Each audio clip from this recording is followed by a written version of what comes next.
Everyone, and welcome to today's Physics Daily Booster. This is number 10 in our Paper 2 series, and it is on the advanced information lists for both the foundation physics and the higher tier physics.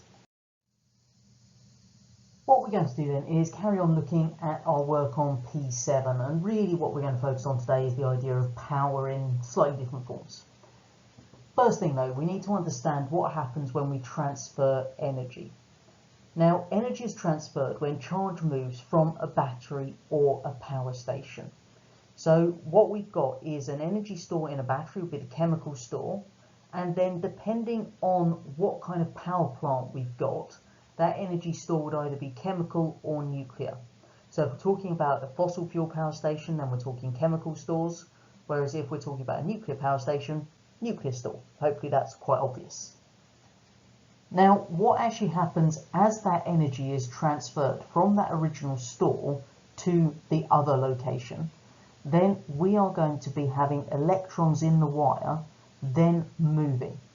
Now, as those electrons in the wire move, they're going to produce light, a heating effect, or they're going to make a motor turn in order to transfer that energy from the original store to the end location. So just remember, what we're doing here is just transferring energy from one store to another, and this is going to be using the wire to produce light, heating, or a motor turning. If you actually have a look at any electrical appliance in your home, you will find that they have this thing called a power rating. Now, the power rating is usually stamped on a label or printed somewhere on the device itself, that tells you a value in watts or kilowatts. And when we talk about power, this is the rate of transfer of energy, or your work done divided by time. Because remember, work done is our energy transferred, and then if we divide that by time, it is just the rate of that energy transfer. What we can work out then is by just looking at power ratings of different appliances, we can then work out how much fuel it needs to run. Because the higher the power rating, the greater the amount of fuel it needs to run. If we had a lower power device, it would need less fuel in order to run it. Why are these power ratings important then? Well, currently they're more important than they would be in other years, because as we are, hopefully aware, the cost of things like electricity is rather high at the moment and likely to go up further. Therefore, if we are using large numbers of appliances, particularly those with higher power ratings, for extended periods of time, we're going to be spending an awful lot of money on electricity bills. Because every bit of electricity that comes into your home is measured on your electricity meter. So somewhere in your house you will have some kind of electricity meter that will be recording how much electricity passes into your home and is used. Now, the units we use is a kilowatt hour. So quite simply, a unit is the energy transferred by a 1 kilowatt appliance when it's on for 1 hour. That's what we mean by kilowatt hour.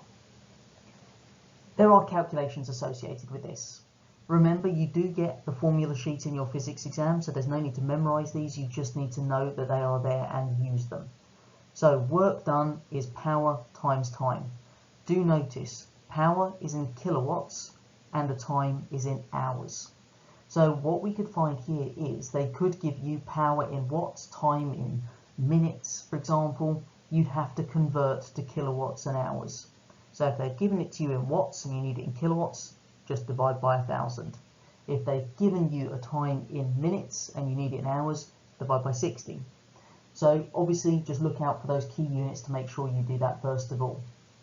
They could ask you to work out power where they've given you work done and time. That's just a rearrangement. So again, you don't need to memorize that. It is purely using the formula from the formula sheet.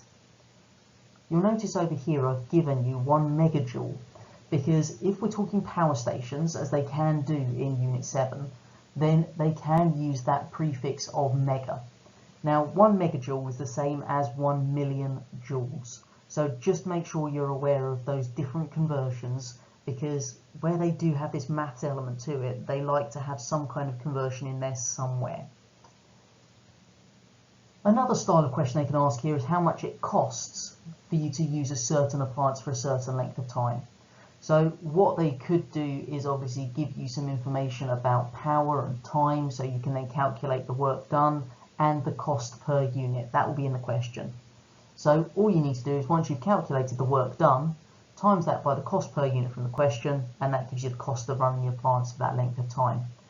They could, if they're being a little bit meaner, just ask you to calculate the cost of using a certain appliance that has a power rating of such and such and a time of whatever hours. So they're not going to break it down into 2 stages. They're going to expect you to know, if I've got power and times, I can multiply those to get my work done, and then multiply that by the cost per unit to get the total cost. So watch out for those ones.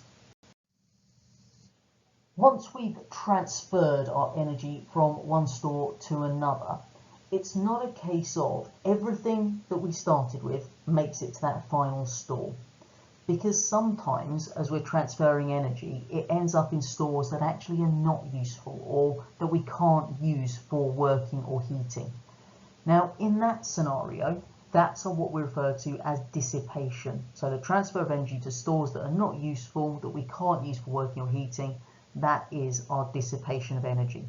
If they ever ask you why it is that the total amount of energy at the start is not the same as the total amount of energy used to work a particular machine, dissipation is the reason for it. So to give you some examples there then, if we have a look at our little table, we can see if we're talking about a car driving, then we get friction between parts of that engine that are moving, means that parts of the engine are going to heat up. That's stuff we're not using for actually making the car move. Therefore, the energy is going to end up in the thermal store of the engine parts. It's going to dissipate. Same kind of idea if we have a look at radiation from the front of the hot oven, then that means that we're going to actually warm up the room the oven is in. That's not what we wanted to do, because we're now transferring energy to the thermal store of the surroundings rather than the food we were trying to cook. So again, we're seeing that example of dissipation. Ultimately, what we find is that energy ends up in the thermal store of the surroundings, because even if we have a look at the middle one there, where our energy ends up in the thermal store of the kettle, that will then dissipate to the thermal store of the surroundings over time, because we just then transfer it to the thermal store of our surroundings. Obviously, it's not ideal to lose that energy in terms of dissipation from where we start to our end result. So we want to try to minimize that dissipation effect as much as possible. And there's basically 2 key ways we can do it. Depending on what it is that is causing the problem, you need to select the right answer. So if it's something that is a friction-based loss, so think about engine parts, bike chains, anything along those lines, then we would actually reduce dissipation by lubricating, so oil them, grease them, whatever it may be.